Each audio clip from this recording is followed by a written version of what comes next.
തൃശൂർ ജില്ലയിലെ ചാവക്കാട് താലൂക്കിൽ വലപ്പാട് ഗ്രാമപഞ്ചായത്തിലാണ് പ്രസിദ്ധമായ പാലപ്പെട്ടി ഭഗവതി ക്ഷേത്രം സ്ഥിതി ചെയ്യുന്നത്.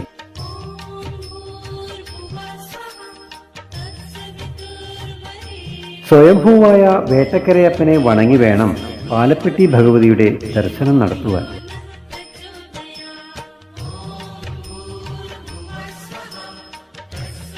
നാലുവീട്ടിൽ കാരണവന്മാരിൽ ഒരാൾ കൊടുങ്ങല്ലൂരിൽ നിന്ന് പാലക്കൊമ്പിൽ ദേവീ ചൈതന്യം ഓലക്കുട ചൂടി ഇവിടെ കൊണ്ടുവരികയും ഇപ്പോൾ ക്ഷേത്രമിരിക്കുന്ന സ്ഥാനത്ത് അദ്ദേഹം വിശ്രമിക്കാനായി പാലക്കൊമ്പും ഓലക്കുടയും വയ്ക്കുകയും വിശ്രമശേഷം അതെടുക്കാനായി നോക്കുമ്പോൾ അത് എടുക്കാൻ സാധിക്കാതെ വരികയും ചെയ്തു. ഇതേ തുടർന്ന് നടത്തിയ ദേവപ്രശ്നത്തിൽ അവിടെ ഭദ്രകാളി സാന്നിധ്യമുണ്ടെന്ന് തെളിയുകയും ഉടനെ ക്ഷേത്രം പണിത് പ്രതിഷ്ഠ നടത്തണമെന്നും പ്രശ്നവിധിയുണ്ടായി. കൊടുങ്ങല്ലൂർ ശ്രീ കുരുംബ ഭഗവതി ക്ഷേത്ര ദർശനം നടത്തിയാൽ പാലപ്പെട്ടി ഭഗവതിയെയും കാറളം കുമരഞ്ചിറ ഭഗവതിയെയും ദർശിച്ചാലേ കൊടുങ്ങല്ലൂർ ഭഗവതി ക്ഷേത്ര ദർശനത്തിന് പൂർണ്ണത ലഭിക്കൂ എന്ന് പറയുന്നതിന് കാരണം ഒരു വരിക്കപ്ലാവിന്റെ തടി കൊണ്ടാണ് ഈ 3 ക്ഷേത്ര വിഗ്രഹങ്ങളും നിർമ്മിച്ചിരിക്കുന്നത് എന്നതുകൊണ്ടാണ്. വരിക്കപ്ലാവിന്റെ കടഭാഗത്തെ തടികൊണ്ട് കൊടുങ്ങല്ലൂർ ഭഗവതി വിഗ്രഹവും മധ്യഭാഗം കൊണ്ട് പാലപ്പെട്ടി ഭഗവതി വിഗ്രഹവും അഗ്രഭാഗം കൊണ്ട് കുമരഞ്ചിറ ഭഗവതി വിഗ്രഹവും പ്രതിഷ്ഠിച്ചു എന്നാണ് ഐതിഹ്യം. അതുകൊണ്ട് തന്നെ ഈ ദേവീ ദർശനത്തെ ത്രയോദേവി ദർശനമെന്നാണ് അറിയപ്പെടുന്നത്. കൊടുങ്ങല്ലൂർ ക്ഷേത്രത്തിലെത്തുന്ന നിരവധി ഭക്തരാണ് പാലപ്പെട്ടി ഭഗവതിയെയും കുമരഞ്ചിറ ഭഗവതിയെയും കണ്ടു തൊഴുതു മടങ്ങുന്നത്.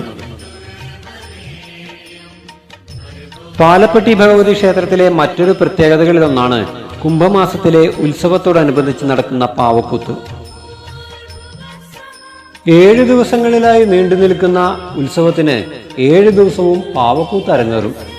അശ്വതി നാളിൽ നടക്കുന്ന രാവണവധം പാവക്കൂത്ത് കാണാൻ ഭഗവതി ചെറിയ അമ്പലത്തിൽ എഴുന്നള്ളിയിരിക്കും എന്നത് പാവക്കൂത്തിന്റെ പ്രാധാന്യത്തെ എടുത്തു കാട്ടുന്നു.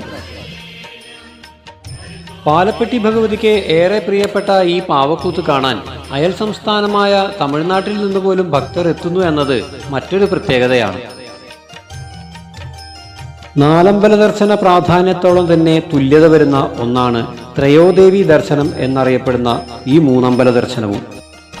ആദ്യ ദർശനം കൊടുങ്ങല്ലൂർ ഭഗവതിയെയും, രണ്ടാമത് പാലപ്പെട്ടി ഭഗവതിയെയും, മൂന്നാമത് കുമരഞ്ചിറ ഭഗവതിയെയും തൊഴുത് ദർശനം പൂർത്തിയാക്കിയാൽ മാത്രമേ കൊടുങ്ങല്ലൂർ ദർശനത്തിന്റെ പൂർണ്ണത ലഭിക്കൂ എന്ന് ദേവപ്രശ്നവിധി ഉണ്ടായത് തന്നെ എത്രമാത്രം 3 അമ്പല ദർശനം പ്രാധാന്യം അറിയിക്കുന്നുവെന്ന് നമ്മെ മനസ്സിലാക്കി തരുന്നു. കൊടുങ്ങല്ലൂരമ്മയുടെ ദർശനം നടത്തി കൊടുങ്ങല്ലൂരിൽ നിന്നും ഗുരുവായൂർ റൂട്ടിൽ 18 കിലോമീറ്റർ സഞ്ചരിച്ചാൽ എടമുട്ടം പാലപ്പെട്ടി ഭഗവതിയുടെ ദർശനം ലഭിക്കും. ദർശനശേഷം എടമുട്ടത്തു നിന്നും കിഴക്കോട്ട് 11 കിലോമീറ്റർ സഞ്ചരിച്ചാൽ കാറളം കുമരഞ്ചിറ ഭഗവതി ക്ഷേത്ര ദർശനവും ലഭിക്കും. അതോടെ ഒരു വരിക്കപ്ലാവിന്റെ തടികൊണ്ട് നിർമ്മിച്ച ജ്യേഷ്ഠ സഹോദരിമാരെ കണ്ടുതൊഴുത് പുണ്യപവിത്രമായ ഈ 3 അമ്പല ദർശനം പൂർത്തിയാക്കാം. ഭഗവതിയെ തേടിയെത്തുന്ന ഭക്തരെ എന്നും അമ്മ കൈവിടാതെ കാത്തരുളുന്നു.